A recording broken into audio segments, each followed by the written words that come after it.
क्या latest information है आपके पास? हम सवाल कर रहे हैं कि ये गिरफ्त में आया है फिर सरेंडर, हालांकि दोनों में से जो भी चीजें हैं अब ये पुलिस के शिकंजे में है। इंपॉर्टेंट ये है, महत्वपूर्ण ये है, क्योंकि कहीं ना कहीं बहुत बड़ी राहत की सांस सिर्फ पंजाब पुलिस के लिए नहीं, एजेंसियों के लिए भी, सरकार के लिए भी, देश के लिए भी, क्योंकि चुनौती बड़ी थी सामने। यही सवाल मैं मंजीत से ले लेता हूं। मंजीत, चलिए हम दोनों सहयोगियों का रुख करेंगे, लेकिन देखिए 36 दिन के बाद आखिरकार पकड़ा गया है अमृतपाल सिंह। इस वक्त की सबसे बड़ी खबर है अमृतपाल का सरेंडर। ये इंफॉर्मेशन मिल रही है, जो लाल घेरे में शख्स को दिखा रहे हैं वो अमृतपाल है, जो लगातार अपनी हुलिया बदलकर घूम रहा था, एजेंसियों को चकमा दे रहा था, पंजाब पुलिस को चकमा दे रहा था। पुलिस की कई टीमें सर्च ऑपरेशन में लगी हुई थी, लेकिन कामयाबी हाथ नहीं लग रही थी। हालांकि इसके तमाम जो साथी थे, जो भी सहयोग करते थे, उन पर शिकंजा पुलिस ने बहुत पहले कर लिया था और उनको अपनी गिरफ्त में लिया था पूछताछ। लेकिन कई दिनों से फरार चल रहा था ये अमृतपाल, आखिरकार जानकारी मिल रही है कि सरेंडर कर दिया है। सत्येंद्र हमारे साथ, हमारे सहयोगी, हमारे संवाददाता जुड़ चुके हैं, जो लगातार आप सभी दर्शकों को इन्फॉर्मेशन दे रहे हैं। सत्येंद्र, क्या जानकारी मिल पा रही है? क्या पुलिस का कोई स्टेटमेंट सामने आया है? कुछ भी पुलिस ने प्रतिक्रिया दी है? कुछ कंफर्मेशन? देखिए, पुलिस ने अभी तक इस पर कोई प्रतिक्रिया नहीं दी है, लेकिन मैं आपको बता दूं, सूत्रों के हवाले से जो खबर आ रही है, मोगा जिले के रोडे थाने में देर रात अमृतपाल ने सरेंडर किया है और इस सरेंडर से जुड़ी तमाम जानकारियां हम लगातार आपको दे रहे हैं। और हालांकि हो सकता है कि पुलिस ये दावा करे कि पपलप्रीत की तरह ही इसको गिरफ्तार किया गया है। आपको बता दूं, जो अमृतपाल के खासम खास थे हरजीत सिंह, जो उसका चाचा था, जो सारी प्लानिंग करता था, पपलप्रीत जो कि लास्ट मोमेंट तक अमृतपाल के साथ जगह जगह पर सीसीटीवी फुटेज में देखा गया था, और मंत्री वाजे के, जो कि अमृतपाल के लिए लोगों की भीड़ जुटाता था, ये वो 3 लोग थे जो कि अमृतपाल के लिए डायरेक्टली कहीं ना कहीं काम कर रहे थे। इन तीनों लोगों को गिरफ्तार करके आसाम की डिब्रूगढ़ जेल में भेज दिया गया था। लेकिन अमृतपाल लगातार अपनी लोकेशन बदल रहा था, अपने मोबाइल फोन बदल रहा था, जिस फोन को इस्तेमाल कर रहा था, एक बार बात करके उसे रास्ते में ही डिस्ट्रॉय करके फेंक देता था। तो यानी कि अमृतपाल हमेशा पुलिस से 2 कदम आगे रहता था। लेकिन अभी जो जानकारी मिल रही है, उस जानकारी के मुताबिक मोगा पुलिस थाने में, रोडे पुलिस थाने में, मोगा के में अमृतपाल ने सरेंडर कर दिया है। और ये जो जानकारियां लगातार मिल रही है, पंजाब पुलिस अभी इस पर कोई बयान नहीं दे रही है, क्योंकि पंजाब पुलिस के ऊपर बहुत बड़ा दबाव था, बहुत बड़ी चुनौती थी, बहुत बड़ा चैलेंज था अमृतपाल को काबू करना, क्योंकि 1 महीने से ज्यादा का समय हो गया था और पंजाब पुलिस की लगातार किरकिरी हो रही थी। किरकिरी इस लिहाज से भी हो रही थी कि पंजाब पुलिस के ऊपर ही अमृतपाल ने अटैक किया था। अजनाला पुलिस थाने के ऊपर पुलिस कर्मियों को बंधक बनाया गया था, पुलिस कर्मियों को पीटा गया था और थाने को जबरदस्ती घेरा गया था। तो ये जो इंसिडेंट हुआ था, इसमें पंजाब पुलिस की किरकिरी हुई थी।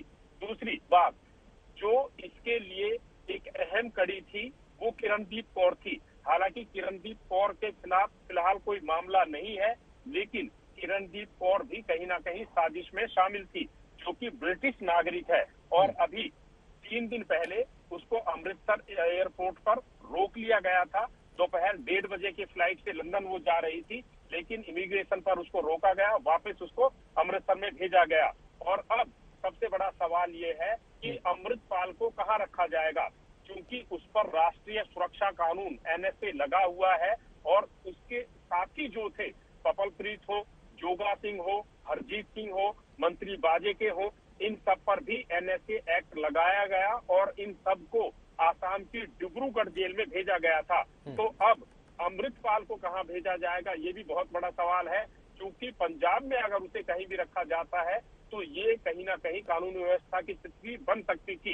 लेकिन जिस तरह के हालात बने हुए हैं, जैसा कि आशुतोष मैंने आपको पहले बताया था कि अमृतपाल के ऊपर भी बहुत बड़ा दबाव था, क्योंकि पुलिस ने जो चेन थी लॉजिस्टिक सपोर्ट की, उसको कट कर दिया था और उसके पास फिलहाल कोई चारा नहीं था कि सरेंडर के अलावा वो जाए तो जाए कहां। क्योंकि अमृतपाल ने जो स्ट्रेटेजी बनाई थी, दरअसल उसकी रणनीति ये थी कि वो किसी भीड़ के सामने, जैसा कि 14 अप्रैल को बैसाखी का मौका था, किसी बड़े गुरुद्वारे में जाए और बड़े गुरुद्वारे में जाकर पब्लिक के सामने सरेंडर करे, ताकि एक कानून व्यवस्था की सिचुएशन बने और उसको भी फायदा मिले। दूसरा, उसकी इमेज हीरो वाली बने कि वो लोगों को जिस तरीके से भड़का रहा था, लोगों के सामने एक अवतार के रूप में जिस तरीके से वो आया था और लोगों का इस्तेमाल लोगों के खिलाफ कर रहा था, यानी कि लोगों को भड़का रहा था, खालिस्तान की मांग कर रहा था, धर्म के आधार पर लोगों को भड़का रहा था, तो वो कहीं ना कहीं लास्ट तक उसकी स्ट्रेटेजी थी। लेकिन इस रणनीति को पुलिस ने, जैसा मैंने बताया कि जो उसकी सप्लाई चेन, लेकिन सत्येंद्र, जनता देख रही है और जनता को समझना चाहिए, और ये सब कुछ अब सामने, जो ये पुलिस को जो चैलेंज करता था, गृह मंत्री तक को ये धमकी देता था, मंत्रियों को ये टारगेट करता था, वहां पर आईजी पुलिस कमिश्नर को भी धमकाता था, ये जो कहता था कि मैं भागकर नहीं जाऊंगा, सरेंडर नहीं करूंगा, खुद सरेंडर करने पर मजबूर हो गया, ये भी देश की दर्शक जो और पंजाब की जनता देख रही है। अपने आप में इसमें बहुत संदेश छुपा हुआ है कि कानून से बड़ा कोई नहीं है, चाहे कितना बड़ा आप बनने की कोशिश करें। आशुतोष बिल्कुल सही कहा एकदम। और इसमें देखिए, वो सिर्फ सरकार को ही नहीं, जो विपक्षी पार्टियां हैं उनको भी धमकाता था, चाहे अकाली दल के सुखबीर बादल हो, विक्रम मजीठिया, जो पंजाब के बड़े बड़े पॉलिटिशियन है। पंजाब विधानसभा में, पिछले विधानसभा में लगातार चर्चा अमृतपाल को लेकर चली। तमाम पार्टियों ने एक सुर में कहा कि इस शख्स को पार कीजिए, और यही वजह है कि पंजाब की जो मान सरकार है आम आदमी पार्टी की, उसके ऊपर बेहद खासा दबाव था। एक तरफ जन आक्रोश था कि जनता भी ये चाह रही थी कि जिस तरह का ये माहौल खराब कर रहा है, कुछ दिनों में कानून व्यवस्था की स्थिति बन सकती थी। दूसरी तरफ जो पॉलिटिकल पार्टीज हैं, उन्होंने भी विधानसभा से लेकर सड़कों तक अमृतपाल के खिलाफ एक अभियान चलाया, क्योंकि उसकी जो भाषा थी, इस तरह के भाषणों का वो इस्तेमाल कर रहा था, वो सिर्फ शासन के लिए नहीं बल्कि आम लोगों को भी भड़का रहा था। और हर किसी के समझ में आ रहा था कि ये शख्स आखिर चाह क्या रहा है। वो देश को तोड़ने की बात करता था, जैसा कि आपने बताया, केंद्रीय गृह मंत्री को धमकी देता था, कमिश्नर पुलिस को धमकी देता था, पंजाब के मुख्यमंत्री को धमकी देता था, पंजाब की अपोजिशन पार्टीज के लीडर्स को वो धमकी देता था और सरेआम देता था, गोली मारने तक की बात करता था।